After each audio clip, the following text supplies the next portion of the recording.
We don't want... Well, they're going to know you got green hair. What? You got green hair. What? It must have been that rain outside. Yes, the acid rain. The acid rain, yeah. The hydronium ion is... Oh, wait, no, it isn't. They just had The Simpsons on last night with acid rain, and it melts the bowling jacket off of them. Ooh, hey, nice. But leaves the other clothes intact. Right, yes. Yeah. Okay. All right, so we got a lot of energy this morning, don't we? Yeah, we do. Yeah. Hey. No, that's... Well, yeah. Kind of, yeah. It's a connection. There's a connection there. Thermochemistry is the study of energy in reactions. Did we ever actually say good morning? Good morning, guys. Morning, guys. Mr. Kane here. Mrs. G, next to the green-haired Mr. Kane. Okay, so because we had a lot of energy, we forgot to mention that we're Right. doing thermochemistry and say hello first. Yeah. Thermochemistry. But we're doing thermochemistry, which is the study of energy and heat in reactions, right? Right, and the transfer of energy. Yep. Okay. Describe how energy relates to chemistry. That's an easy goal, right? Yep. Okay. Explain what is meant by enthalpy and enthalpy changes. Oh, okay, so if you can define what enthalpy is, you can define what a change in enthalpy is. Correct, and enthalpy is just a fancy way of saying energy at constant pressure. Okay. Be able to use energy at constant pressure of a reaction to calculate the heat involved for any mass of a substance used in a chemical reaction. Ooh, that smells like a computation, Mr. Kane. I smell stoichiometry coming here. Describe how calorimetry determines enthalpy. Okay. Okay, so how do we measure enthalpy? Yeah. Distinguish between exothermic and endothermic reactions using graphs, diagrams, and balanced chemical equations. That sounds easy enough. Yeah, that's not too hard. Calculate the enthalpy of a reaction from lab data in a calorimeter. Ooh, more computations. Need a calculator. Calculate the heat lost or gained by any material by using its specific heat capacity. Okay. Okay, so since we're talking about energy in chemistry, Okay. energy in reactions, we probably have to first talk about energy in the real world, so we've got an analogy. Right, because this is the macroscopic world, which is in physics, it's going to be potential energy kinetics. Submicroscopic in chemistry, it's going to be bonds and stuff like that. Right. But the basic idea, which most people have had in their middle school classes, is potential energy. Potential energy is energy due to position. All right, so a ball has potential energy simply because we hold it up in the air. Right. And the amount of potential energy that it has is related to how far it is off the ground. We can calculate that, but that's not part of what we're doing here. So that's physics. So we won't get into that. Now, kinetic energy is a little bit different. And kinetic energy is energy due to movements, like what my mouth is doing right now. Right, the energy of motion. Right. So if a ball is let go from that same height and it falls towards the earth, it has kinetic energy while it is moving. When it hits the ground, it has no potential energy. Right.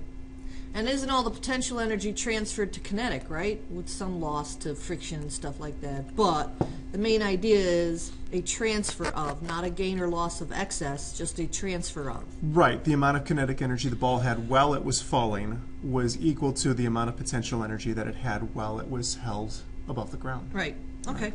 Okay. All right. Potential energy in chemistry is a little different. Bond energy. The energy found in a chemical bond is potential energy. So what we've got here is a couple of Mickey Mouses, huh? Looks like water molecules to me, but Mickey Mouse is fine. All right. And so we've got, so right here we've got a chemical bond, right? Right, between the oxygen and the hydrogen. And that's where the energy is? Yes. That's where the potential energy is, yes. Right? So if you're going to do a chemical reaction, you are going to break those bonds between the oxygen and the hydrogen. Right, Mr. King? That's correct. Okay. Decomposition of water. Okay. Right?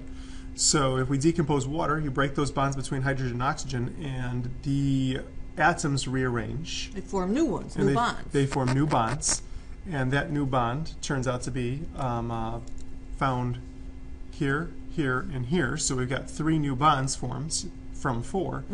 And we've got a little bit of extra energy, don't we? Yep. And that little bit of extra energy turns into temperature. Right? Yep. Very nice graphics, Mr. Kane.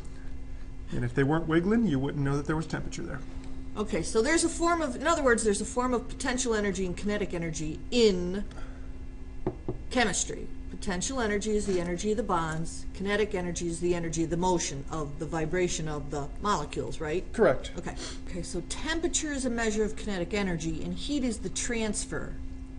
Correct. Heat is kind of like more of a conduit from warm to cool. I think that works, yeah. Okay.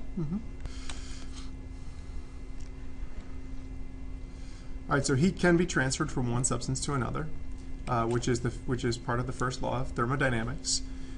Energy must be conserved in any transfer. If one object gains energy, another object has to lose an equal amount of energy. So you're never actually creating or losing energy, you're just transferring it from one thing to another. That's correct. The same amount. Mm-hmm. And that measurement of energy is measured in joules or in kilojoules. Those are the units of energy that we use. The standard unit is joules. Typically we talk about kilojoules when we talk about too many joules. Yeah, if it's very big, it's going to be in if it's a big kilojoules. Ooh, water molecules. Water molecules.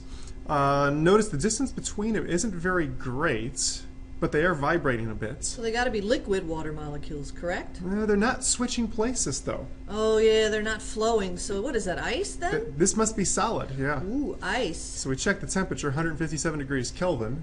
Oh, negative 116 degrees Celsius. All right. So this looks like it's probably a solid, right? So it's cold ice. So it's cold ice. Is there such a thing? Cold ice. If you can have hot tea, you can have cold ice. Right? If we want, we could turn it into a liquid. So that's liquid water. Mm-hmm. So notice that liquid water, the molecules are actually moving in between. Ooh, I think we got evaporation. Look at that. One's trying to escape. Is he going to be able to escape? I think he's condensing. Oh, closed system equilibrium. Yep. Oh, there we go. Condensed. Mm-hmm. Poor thing. And one more's trying to get away there. Well, that didn't get away. Oh, there's one. Got away. Evaporation. So you actually have evaporation. There's another evaporation. Probable equilibrium going on. Ooh, there's a condensation. Mm-hmm.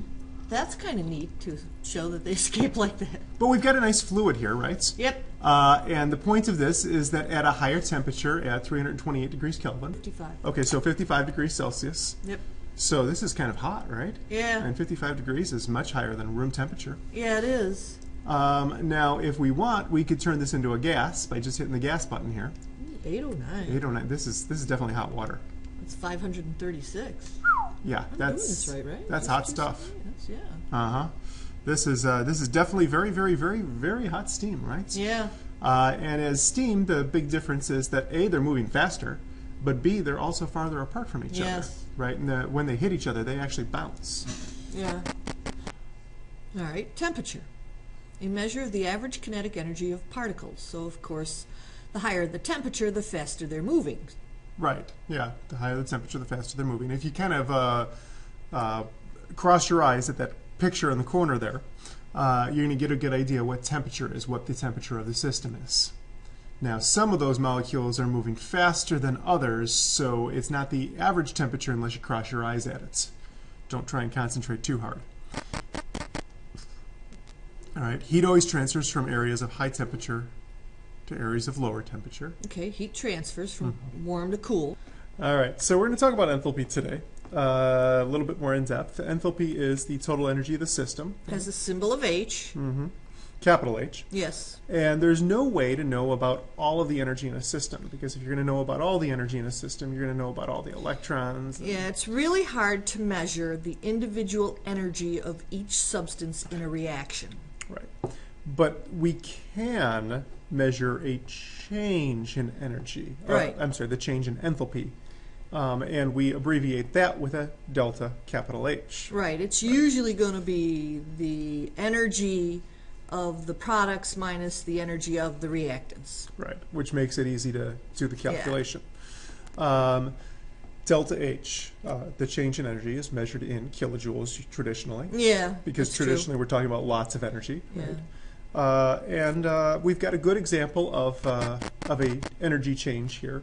So this is just a different temperature iron, correct? Right, this is a different temperature iron. When a blacksmith works iron, it actually changes physical properties so based on how hot it is. Right, horseshoe or the sword or whatever. Exactly, and they want temperature. They want a temperature of about 1100 degrees Kelvin when they're doing this work. Yeah.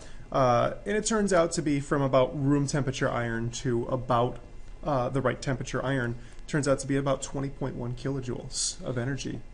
So change in enthalpy for a piece of iron to go from 300 Kelvin to 1100 Kelvin, for a mole of iron to go from 300 Kelvin to 1100 Kelvin, is 20.1 kilojoules. Right, which is a lot of energy. Yeah, that is. That's got to be pretty hot to make that thing malleable. Mm-hmm. All right, so typical processes of reactions. There are only two types. It's either exothermic or endothermic. There is no third choice. Right, so you're exothermic, so exo means out of, so that means the energy would be flowing out of that reaction into the surroundings. Correct. So an exothermic reaction might be kind of like that sodium acetate demo we did earlier this year, right? Yeah, because it got warm. It gets warm, yeah. Right? When the sodium acetate crystallizes. So the surroundings get warmer, right? Heat, light, vibrations, explosions. Yeah. Have we done any explosions lately? No, we haven't done many explosions. All right. They told me I couldn't do that this year, remember? With exothermic, the delta H is recorded as a negative value. Well, the negative sign just tells you out, basically, right? It just tells you direction. There is no such thing as negative energy. Right, it just tells you which direction the energy is flowing. It just tells you the direction It's and then leaving, how much. It's leaving the reaction. It's just an indicator of which way the energy is going. Endothermic, endo means into or inside of, so the energy is flowing into the reaction from the surroundings. Okay. So an endothermic is going to feel cool. Because it's absorbing energy from the surroundings. Like when I used to play sport, they used to have those cold packs. Yeah. Right? And they'd break open the little bag inside the bag, and you'd get a cold pack, and that was an endothermic reaction. Well, ice melting must be endothermic. Yeah, ice melting itself is endothermic, right? Because it's must be absorbing energy from the surroundings. Right. And the delta H there is positive. Tells you direction. Tells you that the actual chemicals are absorbing the energy. All right. Ooh, here is an energy diagram. We promised that we were going to do diagrams, didn't we? Yep, here it is. Okay, so I'm seeing if I read this right. I've got reactants over here on the left side having a certain amount of energy. It looks like 150 kilojoules.